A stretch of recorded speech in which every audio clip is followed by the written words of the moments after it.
जय हिंद दोस्तों। आज के इस इम्पॉर्टेंट लेक्चर में हम सभी डिस्कस करने वाले हैं 8 अगस्त 2026 के डेली करंट अफेयर्स को। तो आप इस पूरे लेक्चर को बहुत ही ध्यान से लास्ट तक जोड़ देखिएगा। लास्ट में आपसे क्वेश्चन पूछा जाएगा जिसका आंसर कमेंट बॉक्स में बताना है। तो पहला और इम्पॉर्टेंट क्वेश्चन है, हाल ही में केंद्रीय मंत्रिमंडल ने गोवर्धन योजना को मंजूरी दी है, इसकी अवधि क्या है? तो ये 2026-27 से 2035-36 के लिए लागू की गई योजना है। तो इसको हाल ही में केंद्रीय मंत्रिमंडल के द्वारा मंजूरी दी गई है, जिसकी अध्यक्षता प्रधानमंत्री मोदी जी ने की थी। ये जो गोवर्धन योजना है, इस पर 23,731 करोड़ रुपए खर्च किए जाएंगे और यह वित्त वर्ष 2026-27 से 2035-36 तक के लिए योजना है। और यह किस मंत्रालय की योजना है? तो पेट्रोलियम एवं प्राकृतिक गैस मंत्रालय की योजना है। दोस्तों, इसका उद्देश्य है गोबर, कृषि अवशेष और जैविक कचरे एवं बायोगैस से संपीड़ित बायोगैस, जैविक खाद और ग्रामीण आय का सृजन करना और सर्कुलर बायो इकोनॉमी को बढ़ावा देना। यानी कि जो गोबर है और जो कृषि के अवशेष हैं और जो जैविक कचरा है, उससे संपीड़ित बायोगैस बनाई जाएगी और जैविक खाद बनाई जाएगी, जिससे जो ग्रामीण आय है उसमें वृद्धि की जाएगी। कुछ और महत्वपूर्ण योजनाएं हाल ही में शुरू की गई हैं, तो उनको एक बार रिवाइज कर लेते हैं। जैसे हाल ही में समुद्र मंथन योजना को मंजूरी दी गई है केंद्रीय मंत्रिमंडल के द्वारा, और ये योजना जो है ये 2030-31 तक के लिए है। इसमें 84,084 करोड़ रुपए खर्च किए जाएंगे। इसका उद्देश्य है समुद्री तेल और गैस की खोज करना और भूवैज्ञानिक सर्वेक्षण करना और गहरे समुद्र में ड्रिलिंग को बढ़ावा देना।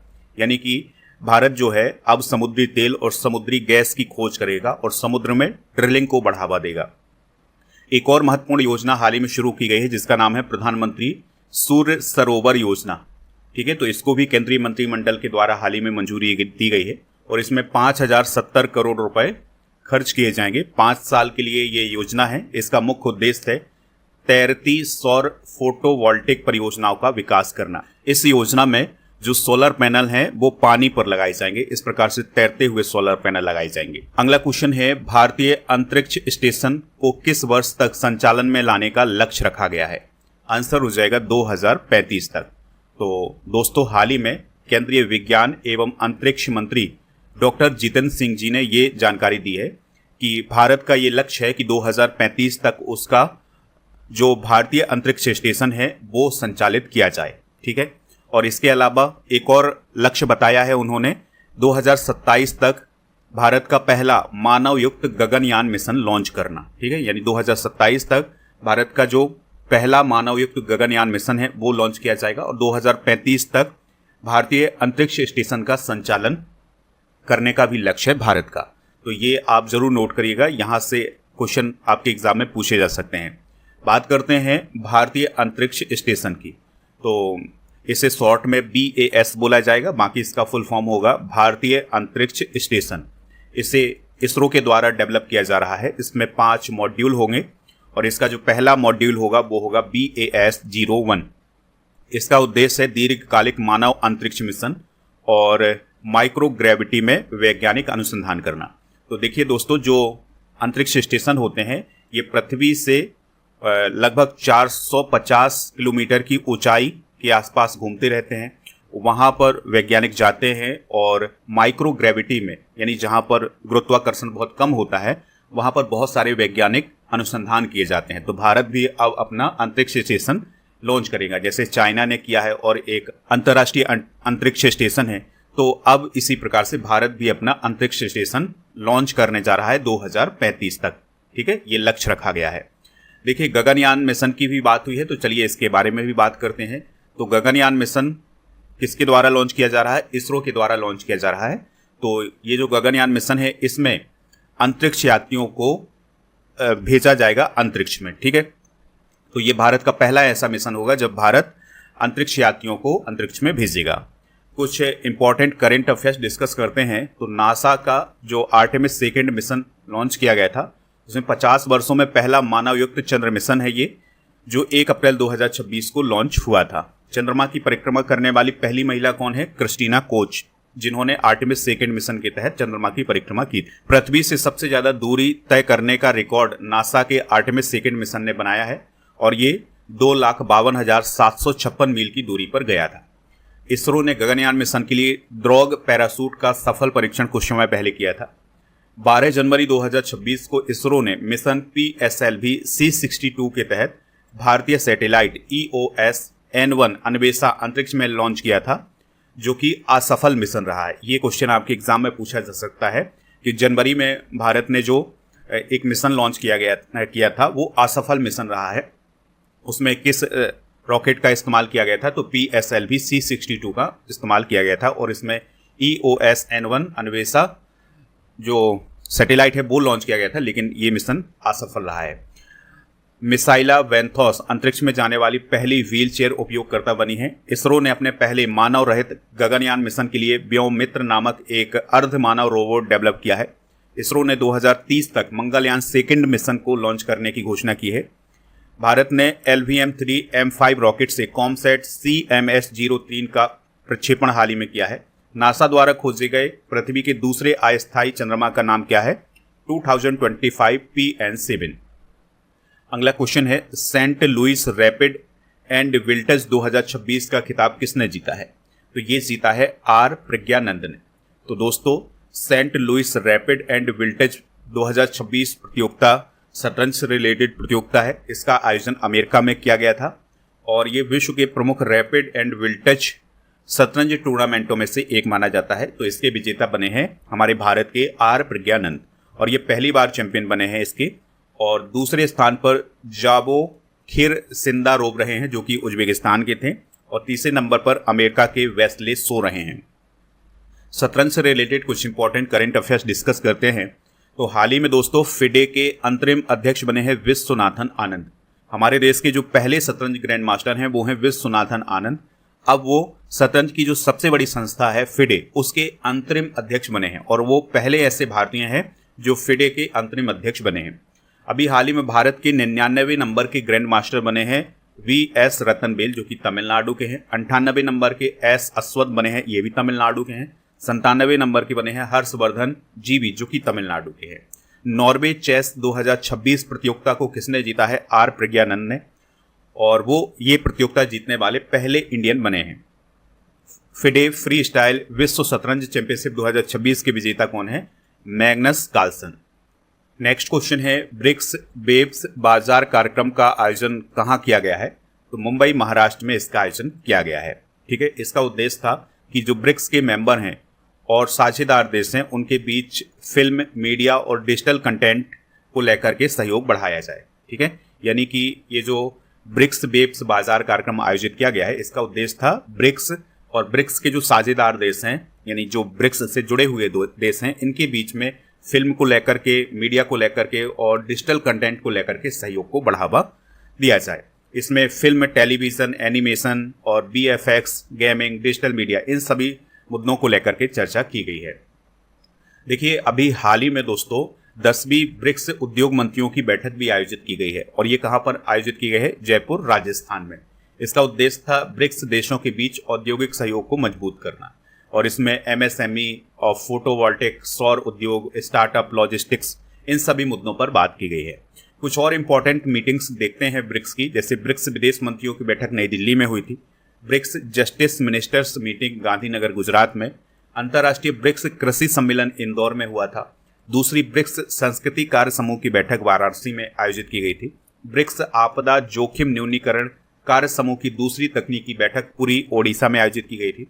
और इस साल 12 से 13 सितंबर के बीच में नई दिल्ली में 18वां ब्रिक्स शिखर सम्मेलन आयोजित किया जाएगा, जिसमें ब्रिक्स के जितने भी मेंबर हैं उनके जो हेड हैं वो दिल्ली आएंगे और बैठक करेंगे, जिसकी अध्यक्षता मोदी जी करेंगे। क्वेश्चन है, अग्नि 4 का सफल परीक्षण कब किया गया है? तो 6 अगस्त 2026 को हाल ही में अग्नि 4 मिसाइल का सफल परीक्षण किया गया है। दोस्तों, यह जो मिसाइल है यह मध्यम दूरी की बैलिस्टिक मिसाइल है। 6 अगस्त 2026 को इसका परीक्षण चांदीपुर, ओडिशा में किया गया है और इसकी जो मारक क्षमता है वो लगभग 4000 किलोमीटर है और इसको DRDO के द्वारा डेवलप किया गया है। भारत की कुछ और मिसाइलें देखते हैं और उनकी मारक क्षमता देखते हैं। तो अग्नि प्राइम मिसाइल जो है, इसकी जो मारक क्षमता है वो 1000 से 2000 किलोमीटर है और यह इसका आधुनिक संस्करण है।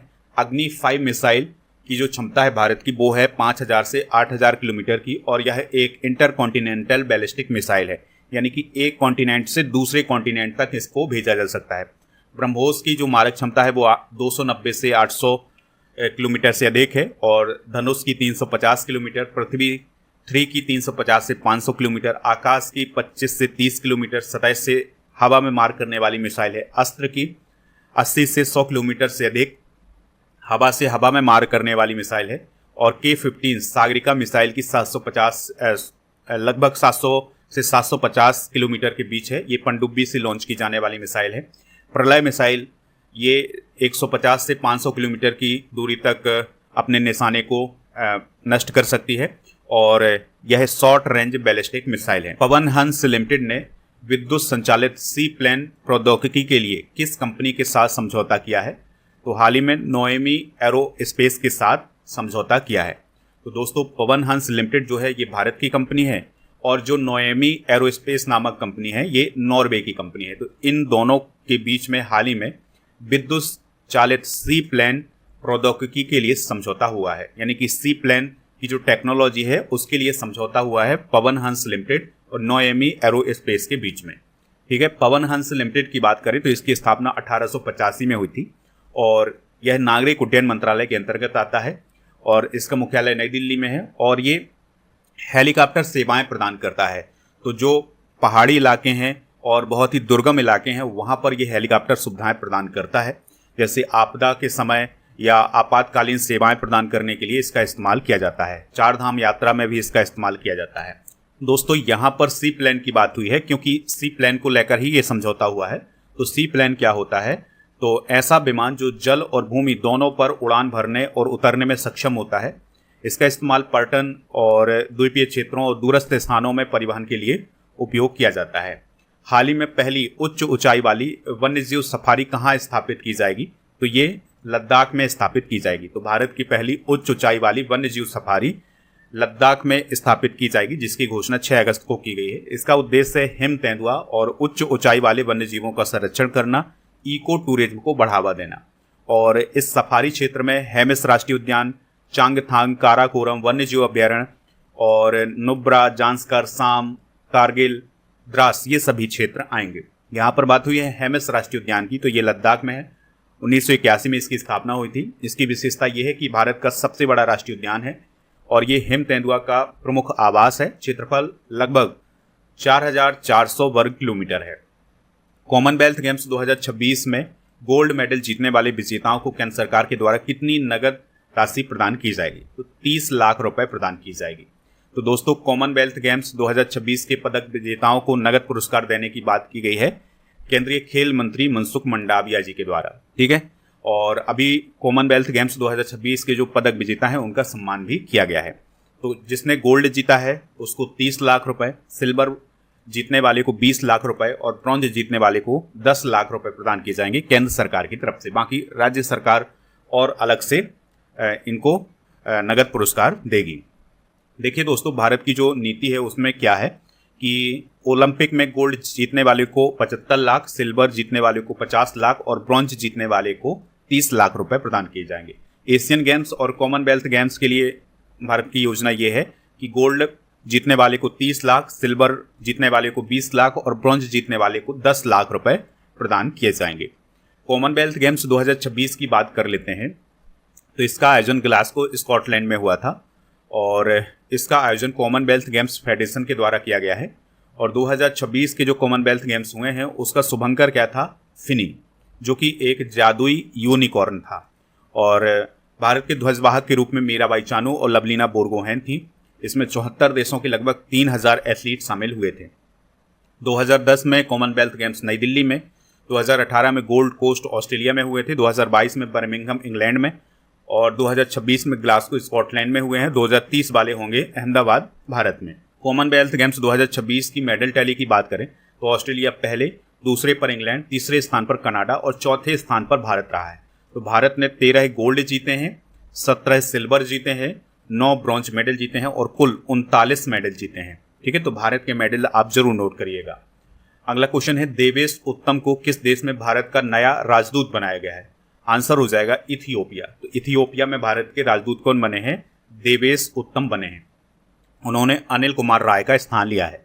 इथियोपिया की बात करें तो यह अफ्रीका महाद्वीप का एक देश है और इसकी राजधानी अदीस अबाबा है। अबी अहमद यहाँ के पीएम है और अफ्रीका का सबसे पुराना स्वतंत्र देश माना जाता है इथियोपिया और ये हॉर्न ऑफ अफ्रीका में स्थित है। अगला क्वेश्चन है, हाल ही में सदन में लाया गया बैंकर्स बुक्स एविडेंस बिल 2026 किस अधिनियम का स्थान लेगा? तो ये बैंकर्स बुक्स एविडेंस एक्ट 1891 का स्थान लेगा।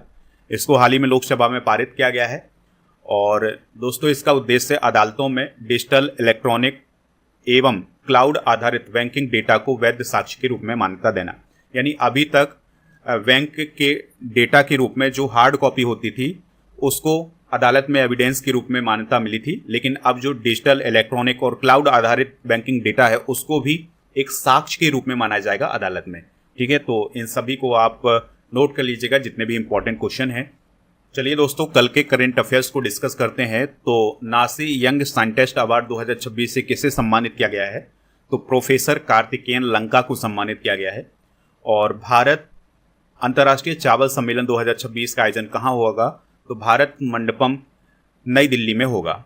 एशियाई राफ्टिंग चैंपियनशिप 2026 का आयोजन किस नदी पर होगा? सिमांग नदी पर। एयर इंडिया के नए सीईओ और एमडी कौन बने हैं? तो तेवोल्डे गैब्रे मारियम बने हैं। और सेंजो 23 मिशन के अंतरिक्ष यात्रियों ने जापोनिका चावल की फसल कहाँ काटी है? तो तियांगोंग स्पेस स्टेशन पर। हिरोशिमा परमाणु बमबारी की 81वीं वर्षगांठ कब मनाई गई है? 6 अगस्त 2026 को। अमेरिका के किस राज्य में 15 अगस्त 2026 को इंडिया डे मनाया जाएगा? तो मैसाचुसेट्स जो नामक स्टेट है वहां पर 15 अगस्त 2026 को इंडिया डे मनाया जाएगा। हाल ही में संन्यास की घोषणा करने वाले WWE चैंपियन कौन है? तो ब्रोक लेसनर हैं। और Randstad employer brand research 2026 के अनुसार भारत का सबसे आकर्षक नियोक्ता ब्रांड कौन सा बना है? गूगल। हाल ही में की गई खोज के अनुसार प्रकाश सक्रिय नैनो रोबोट किसके उपचार में मदद कर सकते हैं? तो ब्रेस्ट कैंसर।